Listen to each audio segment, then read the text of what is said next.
पिछली वीडियो में हमने पढ़ा था नंबर सिस्टम के बारे में, जिसके अंदर हमने देखा था real numbers, rational numbers, integers, fractions, decimals, इन सब नंबर्स के बारे में हमने पढ़ा था। अगर आपने मेरी पहले की वीडियोस नहीं देखी तो आप उसको देख सकते हैं। अब यहाँ पर हम आगे पढ़ते हैं इसमें होल नंबर्स के बारे में।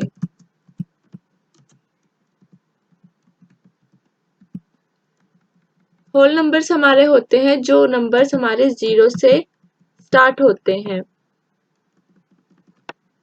ये नंबर्स इसका अगर हम एक एग्जाम्पल देखना चाहते हैं तो हमारे पास स्केल सबसे बेस्ट एग्जाम्पल है। उसमें हमारी जो काउंटिंग है वो 0 से स्टार्ट होती है। अगर हम एक और एग्जाम्पल लेके देखते हैं, मान लीजिए हमें एक सीनरी दी है, उसमें क्या है, अलग अलग तरह के एनिमल्स दिए हुए हैं।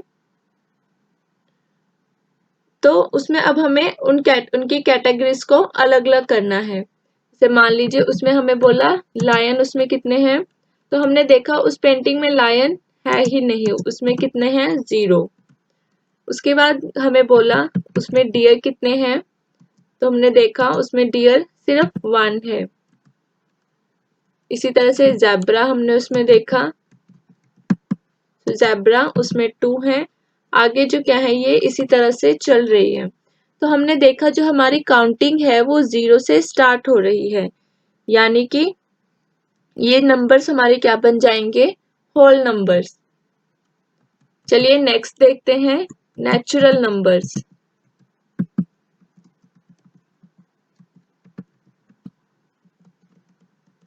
नेचुरल नंबर्स हमारे होते हैं जो 1 से स्टार्ट होते हैं।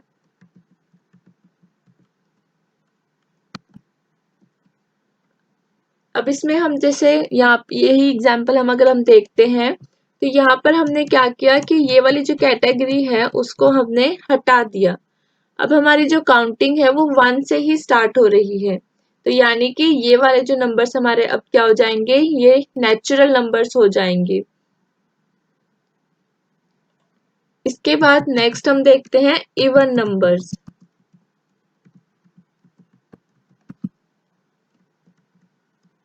इवन नंबर्स हमारे वो नंबर होते हैं जो डिवाइड हो जाते हैं 2 से। जैसे एक एग्जाम्पल लेके देखते हैं यहाँ पर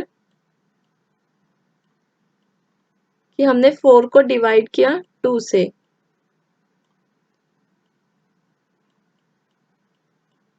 तो जो आंसर है हमारा वो 0 आया। यानी कि किसी भी नंबर को डिवाइड करने पर अगर हमारा रिमाइंडर 0 आता है तो वो हमारा इवन नंबर है। इसकी हम एग्जाम्पल देख लेते हैं,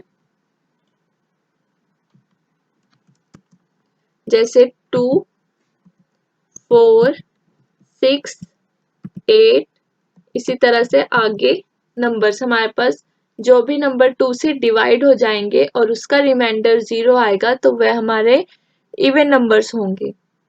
नेक्स्ट इसी के साथ ऑड नंबर्स। ऑड नंबर्स वो होते हैं जो डिवाइड नहीं होते 2 से।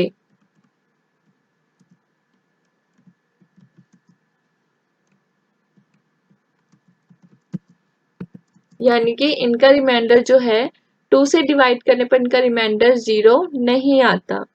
जैसे एक एग्जाम्पल लेके देखते हैं हम,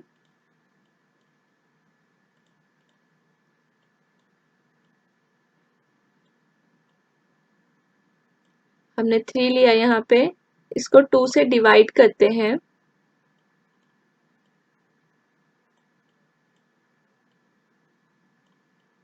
अब आप यहाँ देख रहे हैं कि हमारा जो रिमाइंडर है वो 1 आ रहा है, यानी कि ये 2 से पूरी तरह से डिवाइड नहीं हुआ।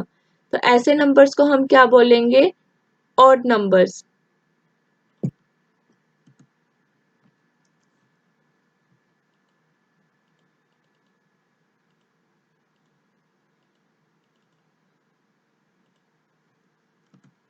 जैसे 1, 3, 5, 7 और इस तरह से हमारे पास आगे ये नंबर्स। उसके बाद अब हम आगे देखते हैं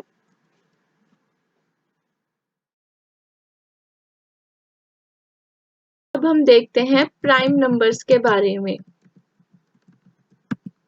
प्राइम नंबर्स मैंने पहले की वीडियो में भी बताया था कि प्राइम नंबर्स वो होते हैं जो सिर्फ अपने टेबल में आते हैं, यानी कि इन नंबर्स को किसी से मिलना जुलना पसंद नहीं।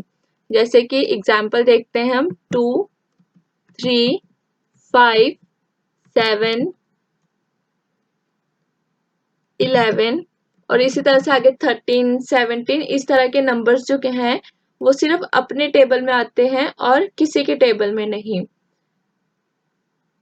उसके बाद अब हम देखते हैं कॉम्पोजिट नंबर। कॉम्पोजिट नंबर का अगर हम देखें तो ये सिंपल ही है कि जो नंबर्स प्राइम नहीं होते, यानी कि इनके जो है अपने अलग अलग फैक्टर्स होते हैं, यानी इनको जो क्या है सबसे मिलना जुलना पसंद है, बिल्कुल आसान भाषा में हम बोले। जैसे अब यहाँ पे एग्जाम्पल देखते हैं हम 4, 6, 8, 9, 10 इसी तरह से आगे ये नंबर्स अपने टेबल में भी आते हैं और दूसरों के टेबल में भी आते हैं। या इसकी एक और डेफिनेशन हम बोल सकते हैं, they have at least 3 distinct factor, कि इनके जो क्या है वो 3 अलग अलग फैक्टर्स होने चाहिए। जैसे कि अगर हम यहाँ पे 4 का एग्जाम्पल लेते हैं, जैसे हम यहाँ पर 4 का एग्जाम्पल लेते हैं तो 4 के अगर हम फैक्टर्स देखते हैं तो क्या हमारे पास क्या क्या बनेगा, 2 क्रॉस 2, यानी कि इसके 2 अलग अलग फैक्टर्स बन रहे हैं क्रॉस 1। तो अब यहाँ पे देख सकते हैं यहाँ पर 1 भी है, 2 भी है और इसका जो एक फैक्टर जो क्या है खुद 4 भी है, यानी कि 4 क्रॉस 4 मल्टीप्लाई 1। तो ये हमारे पास क्या है, इसके अलग अलग फैक्टर्स बन रहे हैं, यानी कि इसके फैक्टर बन गए 1, 2 और 4। अब यहाँ पे देख सकते हैं हम कि एटलीस्ट इसके 3 अलग अलग फैक्टर्स बन रहे हैं, तो ये हमारे क्या बन जाते हैं, कॉम्पोजिट नंबर। उम्मीद करती हूँ कि आपको ये सारे समझ आया होगा। मिलती हूँ आगे ही कुछ ऐसी वीडियोस के साथ।